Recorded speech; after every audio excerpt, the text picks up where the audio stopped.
We are live, the Voice of G podcast. All right, guys. So here we are in Coconut Grove, in front of Barracudas. This is all actually new to me. I don't know about you guys. I haven't been to this area, even though I work in this area. I haven't been to Barracudas itself in quite a minute. And they're actually using this whole street for outside seating, I guess, due to COVID. Right.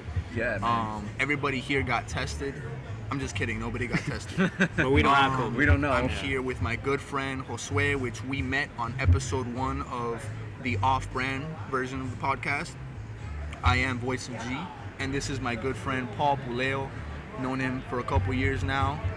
Actually, more than a couple years now, since high school. Yes, since high school. Man. I was And gonna say, we have a lot of catching up to do. It's been quite a while.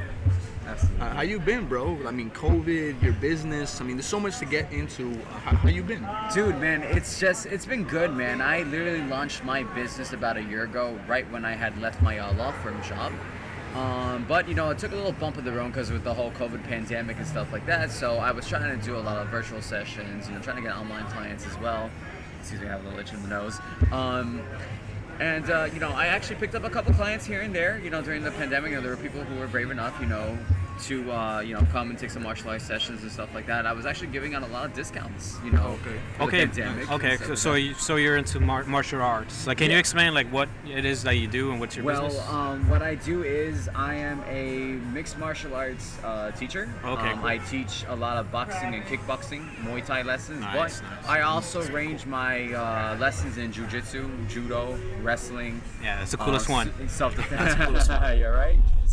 Man, pura vida.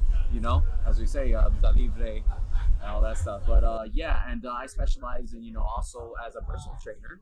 I am a certified trainer through the NFPT. Cool. And I've been doing personal training for about 10 years on and off, but now I decided to commit to it full time. Did you say 10 years? Yes, sir. Oh, 10 wow. years. Yeah. Wow. Okay, cool. 10 years, yeah, man. It's been a long time, And I've been in the martial arts for 20 years, since I was 5 years old. Yes, yeah. 5.5 years old, and I started with Shorin-ryu. I started with Shorin-ryu karate. Was it your parents or someone specific who got you Well, into a it? good friend of mine actually got me into it. I actually started Taekwondo. I did Taekwondo for a year, over on Bird Road. And then what had happened was we had found that there was karate in Arvindale Elementary, where you and me hosted. I remember that. Yes, I remember that. Arvindale represent. I took karate. I took Shorin-ryu. I did Shorin-ryu for 6 years, and I competed. And I won numerous championships in Shorin-ryu. I was actually a national and international champion in Shorin-ryu, in the Yoshimin Shorin-ryu Federation. Cool. And then I took a little break. I was supposed to get in my black belt, but I was young at the time. I was like 12 years old, so I decided, I wanted to try something else out. Yeah. And, you didn't want to kick ass, it was too easy for you. Yeah, probably, man. It was probably too easy for me, you know what I'm saying? But then, I took a little break. I went into wrestling for about a year. I remember that too. I went into wrestling in middle school and stuff like that. I actually got our good friend Junior to get into wrestling. Shout out to Junior. Junior Rizzo, one of the old school boys out there, you know what I'm saying? And what else? And then I was gonna wrestle in Coral Gables Senior High School. But I decided to get into MMA. I wanted to transition into MMA because I was fresh off a wrestling background, folk style, Greco-Roman, and I decided to get into MMA. Where I picked up Muay Thai, I picked up BJJ. Primarily, I was no-gi in BJJ, Brazilian Jiu-Jitsu. No-gi meaning without the gi, guys. Oh, okay. I was gonna ask. Yeah, okay, no-gi without the gi, and then eventually I started learning the gi later on. The gi was like an on and off thing because since it was more MMA, I did more no-gi, right? Which I'm actually doing right now. I'm taking a little break from the gi. Anyways, this is an MMA show. Yeah, this is actually MMA podcast. Joe Rogan. Yeah. So you know about that? Joe? So you know about that? Of course, nice, I know about Joe Rogan. Cool. You should see the latest one. Oh my God. He has Don Ronalds, right? Don Ronalds and Dave Chappelle. Oh yeah. Don Ronalds. Oh yeah. I'll be honest. Hey, you shared with that when Yes, yeah. So I only saw the last hour because that's when he comes in. Right. But it's really good. No, absolutely. Props to you for knowing that.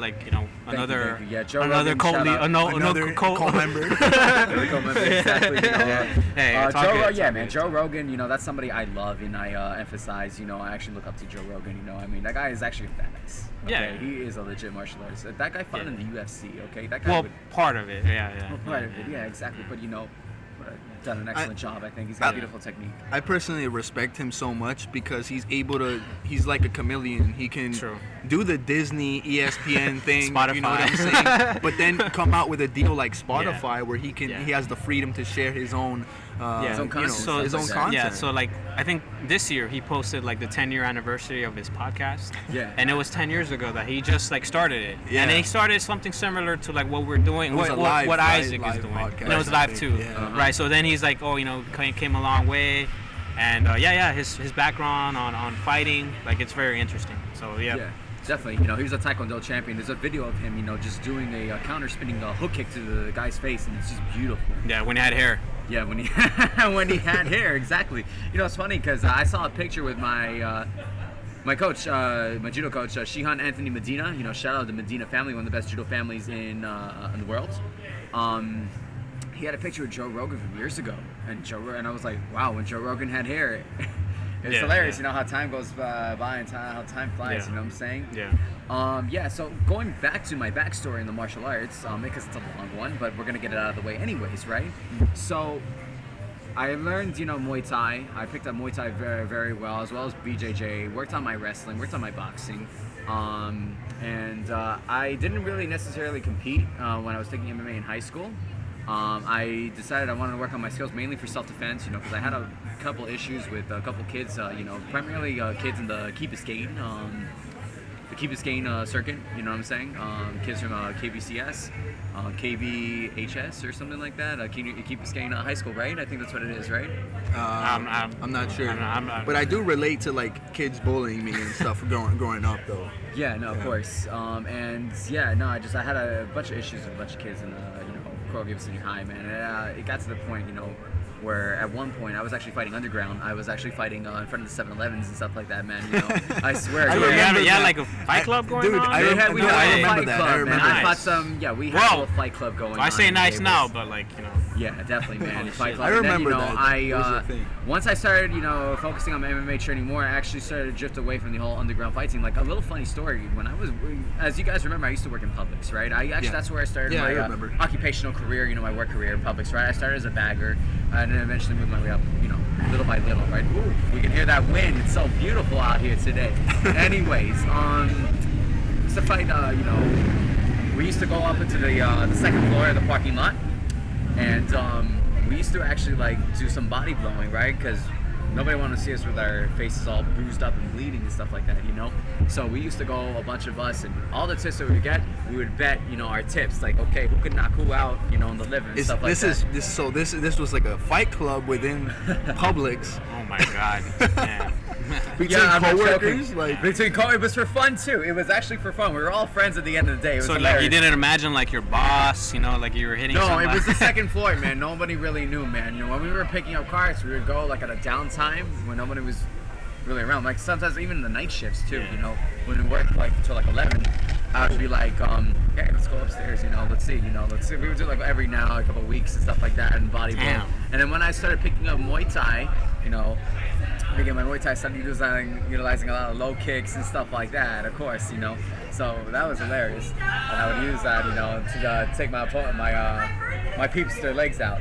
That's crazy. Funny, bro. No, and that still happens. Like apparently, like in Montreal, they found like a whole organization of like fight clubs, and they shut it down. So for you to actually be involved in that, it's crazy. Yeah, I didn't know that at all. I did not know that. I fought some underground fights. I actually kept that low key from a lot of people for many, many years.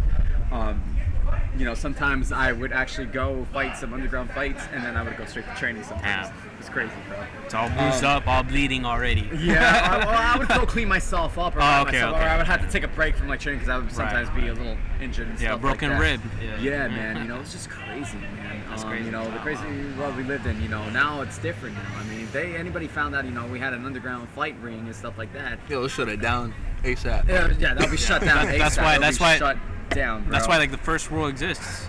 You don't talk about Fight Club. Exactly, man. Yeah.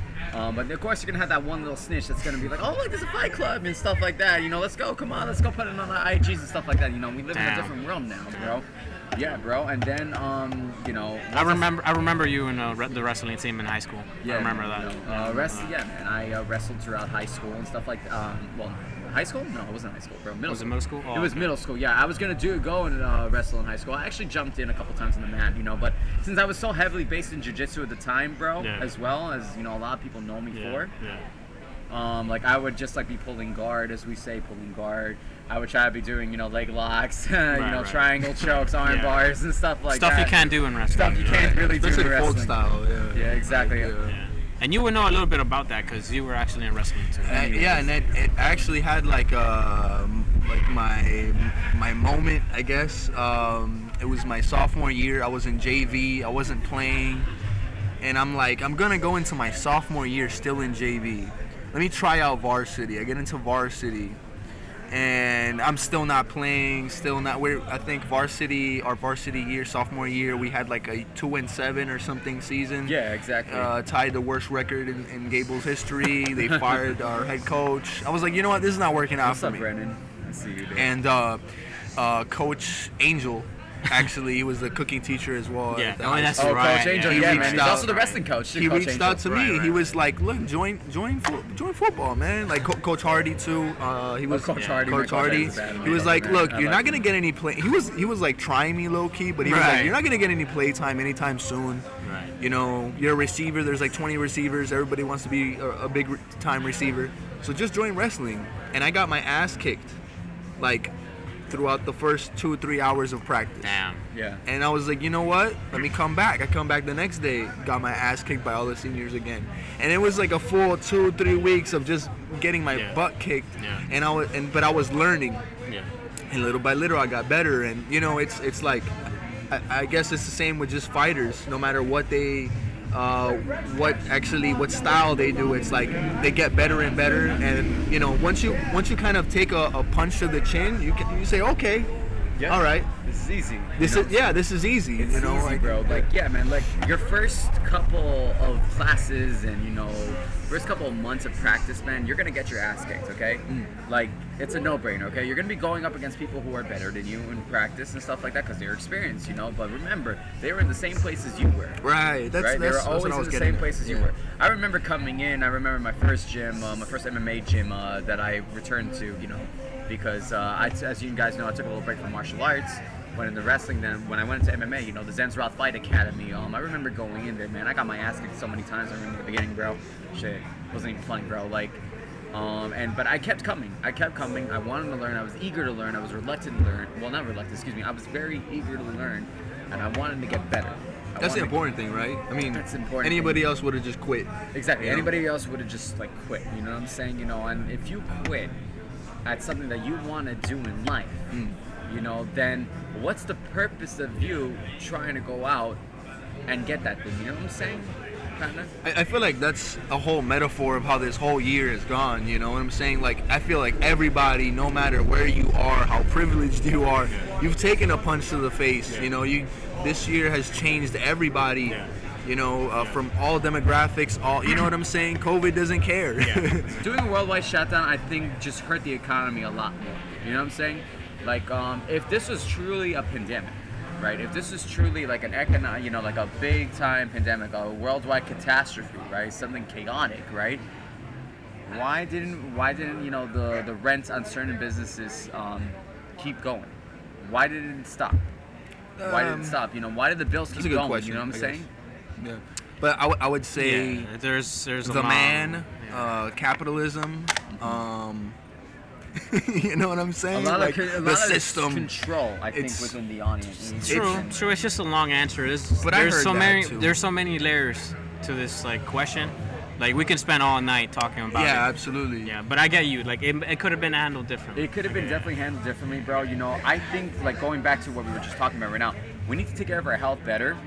We got to make sure that we're exercising, consistently, at least, a good 4 to 6 times. You know what I'm saying? A week, yeah. If you can, do 3 to 4 times. You know what I'm saying? 3 to 4 Yeah, times. you start. At least You keep start. yourself- You start low. Yeah, you start if low. If you're a novice, you start low. Yeah, and then absolutely. you start building up. When you're a novice, okay, you start at least 3 times a week, like 3 times a week, and then eventually you build your way up. Add another day, go 4 times a week. Then add another day, 5 times until you get 6. you have to reach that entropy. It's consistency. Because your body the human body's amazing. It adapts to anything you put it through. If you do the same 30 curls with 10 pounds or something for a full week, or I'm sorry, not a full week, but like for a couple weeks, you're not gonna see any growth. You need to have, and that's again a whole nother metaphor about just life in general. You have to be, and it's cliche, but it's a lifestyle. Absolutely, it's a lifestyle. You have to get your body, your mind, everything suited for those uncomfortable situations. Just like a fighter, you know what I'm saying? When you fight, when you're preparing for a fight, guys, it's very important to put yourself in those uncomfortable situations, right? So then you practice, you know how to overcome those uncomfortable situations, and then when the fight comes, right, your match, whether it be a 3-minute round, 5-minute round, or a title fight, a 5-minute round matchup, you know what I'm saying? You get, like, say for example, your opponent mounts you, right, and then you know what to do, right? You know what to do in practice and stuff like that. So when your opponent mounts you, you gotta press on the hip, and then try to escape, right? Try to escape and try to pop up back to your feet, or try to at least replace and go into half guard real quick, and then pop back up to your feet, right? If you're too dominant in training, right, it's great, but the problem is it builds up the ego, and what happens is when a fighter goes in with that overconfidence, as we say, right, and they get put into a very uncomfortable position, you know what happens? They freak, they panic. Yeah, McGregor. Conor McGregor, exactly. Conor McGregor is one of the best examples. Conor McGregor, while he is a great striker in MMA, great dynamic MMA striker, as we say, his ground game, while being apparently a brown belt under John Cavena, right? He hasn't really shown it. He hasn't really shown his ground game as much. And a lot of guys that practice the ground game have shown that they're very dominant against him, because Conor is not really practicing his ground game, I noticed, right? He may be practicing his ground in the way of transition. In other words, like, he's transitioning, from the ground back up to his feet. You know what I'm saying? Yeah. That fight with Cowboy sucked. Cowboy's done, that one. What'd you think of that one? Well, the thing with Cowboy, I mean, I love Cowboy. Cowboy's one of my all-time favorites. I actually picked up a lot of things from Cowboy Cerrone in terms of his style, because he was a very heavily based kickboxer, undefeated Muay Thai kickboxer before he got into MMA. But what happened with that fight, I think it just, the thing with Cowboy is he comes, either he comes in focused and ready to fight, right, firing all cylinders. Fired up, and he's ready to kill. Like, well, you saw what he did to Miles Jury, and that was just hilarious, towards the end. He's just low kicking him with fury, literally like with fury, just low kicking him, when he was on the ground, man.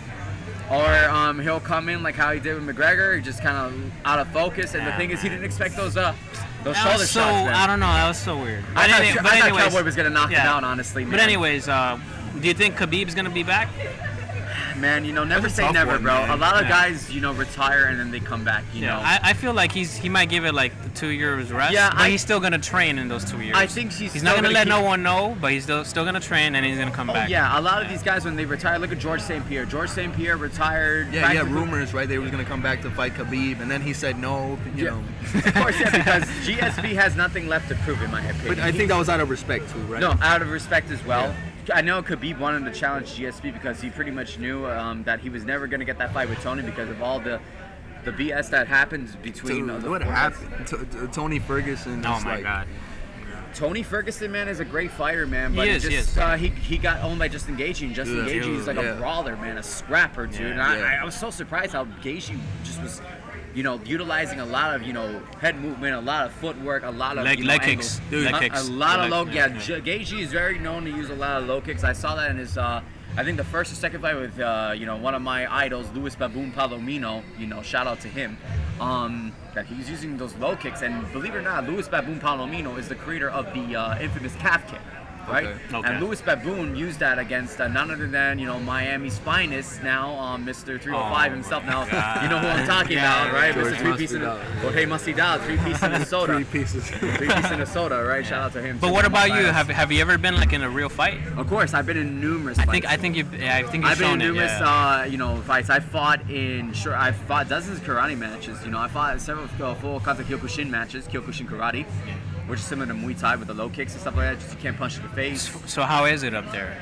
Man, it's Did you have you had an audience, right? Of course, absolutely. Damn, I've crazy. fought, yeah. Did you get to choose like the song and everything? Of course, absolutely. I choose my walkout bet songs. like once you're done with it, it's addicting. It's addicting because what addicting is after a loss, right? You After wanna a come one, back, after a victory, I feel full, but after a loss, and especially after a hard war, like one of my very first fights with one of my first opponents, man, we had a war with each other. It was the main event. And it was a brutal fight that we had. I mean, it was nasty. It was my first fight. I was a 19-year-old, naive, arrogant kid. I took a fight with anybody. I don't care. I said, hey, I'll fight somebody who's a heavyweight. You know what I'm saying? I said I'll fight any class. I fought up against the guy who had 10 fights on him already. Wow. And I pushed him to the limit. I unfortunately lost that fight, but a lot of people said I should have won that fight. When I looked back at the footage, I said, yeah, I could have won that fight. Then after that, I went on a tear in the Muay Thai circuit. I actually won the IKF championship. I was a 19-year-old kid. I actually fought that on short notice. Mind you, my leg was still swelled up from taking my first full contact low kicks right to the leg. Ooh, and let me tell you, boys, those low kicks, man, they hurt. 2 low kicks to the leg, and you're done. It's like once you start really hitting that bone, like yeah, exactly, man. Once you start hitting that bone up, that's gotta hurt. Yeah, man. And I won the IKF championship, and that's pretty cool, man. That's to actually do it, because it could be something like you can just talk about, but to actually do it, it's something else. Yeah, man. So, a lot of people just, a lot of today's, modern, what I call the modern keyboard warriors, when they're like, I bet I could do that. I bet I can go in there. Like, I don't know. Like, are you sure you can? Go through an 8 to 12 week training camp, right? Yeah. Go to an 8 to 12 week training camp. Push yourself to the limit. See what happens. Then come to me and tell me and ask me if you can do this. Then get knocked out in the first round and then see what happens. Yeah, exactly. Anybody who shits on a guy fighting, right? Any guy who steps into an MMA cage is pathetic. Yeah. Is ignorant. I don't know what else I could say, but it's like that. So. There's that tweet, like this fighter, he lost, and then his followers were just trash talking him on Twitter. But then he's like, all right, step up. And he's like, no, I do it here for that same reason. Exactly. For that exact reason.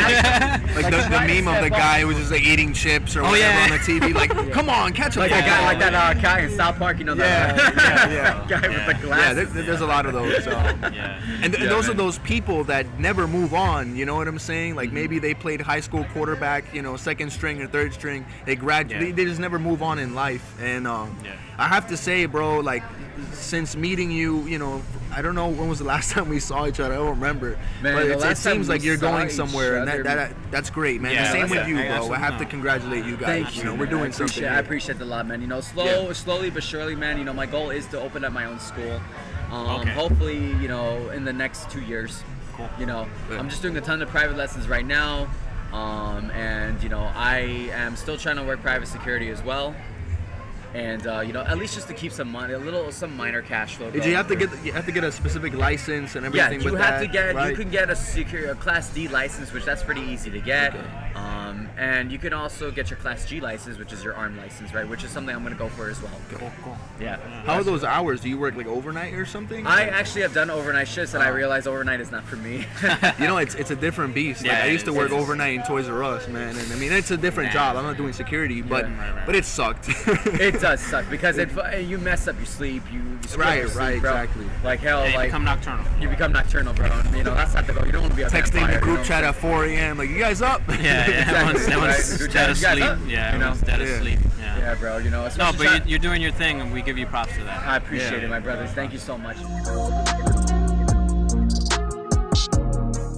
I think between Tyson and Jones, despite this being an exhibition, right? I think Tyson had been seeing him looking in the past. Dude, he looks crazy. Because Roy Jones was actually Crazy. the more active fighter. He's fought in Russia and stuff like that. Damn. Do you think Tyson might have that shock because he hasn't been to the ring? Or Let's see, man. He's Tyson, a veteran too. But Tyson is an animal. Okay, Tyson has fought.